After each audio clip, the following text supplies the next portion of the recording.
SP Alef আর মশিউর, সম্ভবত নামটা মশিউরই ছিল। হ্যাঁ মশিউর। তো এই মশিউর আমাকে বলতেছে যে এখানে বসে আছো, তোমার বয়স কত? আমি বললাম যে এত বয়স। তখন আমার 23 পার হয়ে 24-এ পড়ছে সবেমাত্র। বললাম, তারপর বলতেছে তুমি এত অল্প বয়সে এই চেয়ারে বসছো, এই চেয়ারে এর আগে কে বসছে জানো? এই চেয়ারে এর আগে বসছে জসিমউদ্দিন রহমানী। তাকে কি করছে জানো? তার প্রত্যেকটা দাড়ি একটা একটা করে ছেঁড়া হয়েছে, তার নখ উঠানো হয়েছে। আর তুমি যদি স্বীকার না করো, তোমার অবস্থা কি হবে জানো? তোমার মাথায় একটা চুলও থাকবে না, নখও থাকবে না।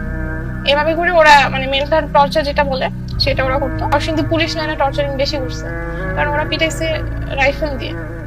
ওদের টর্চারিংটা অনেক হার্ড ছিল। আমাদেরকে অনেক অত্যাচার করে, ফিজিক্যাল, মেন্টাল। এমনকি মহিলা মানে মহিলাদের জন্য তারা মহিলা পুলিশ রাখবে, তারা মহিলা পুলিশ রাখে নাই মারার জন্য, তারা পুরুষরা আমাদেরকে পিটাইছে। বিশেষ করে আমাকে হচ্ছে মানে হাতের চড় থাপ্পড় দিছে, দুই কানের ভিতর এইভাবে একটা থাপ্পড় দিছে, থাপ্পড় দেওয়ার পর আমার ব্রেন এখনো মানে কোনো কিছু মনে রাখতে পারি না। এরপর থেকে আমার স্মৃতি অনেক লোপ পেয়ে গেছে অনেক।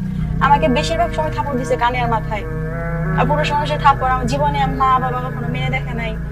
তখন খুবই অবাক লাগতো, চিন্তা করতো। আমার বলতো যে এটা এইভাবে বলার জন্য, এটা এইভাবে নাম বলার জন্য, শুধু বলতো নাম বল, তোদের ভার্সিটি টিচারদের নাম বল, কাদের কাদের চিনিস তাদের নাম বল, নাম বলে সহজ হয়ে যাবে, ছেড়ে দিব। আসলে আমরা তো নিজেরাই জানি না আমরা কাদের নাম বলবো, আর আমরা নিজেরাই ভিকটিম। এত কষ্ট হয়েছে সেখানে 3 দিন ওইখানে এরকম ভাবে 2 হাতে হ্যান্ডকাপ লাগাই এরকম নিয়ে গ্রিলে ঝুলাই রাখছিল 3 দিন টানা।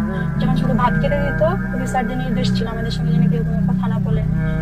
আমরা নামাজের সময় হলে শুধু হ্যান্ডকাপটা খুলে দিত, তারপর আপনার হাতে লাগানো থাকতো, ঝুলে থাকতো। ওই অবস্থায় আমরা নামাজ পড়তাম, ওই অবস্থায় হ্যান্ডকাপ ঝুলে আছে, ওই অবস্থায় আমাদেরকে ভাত খেতে দিত।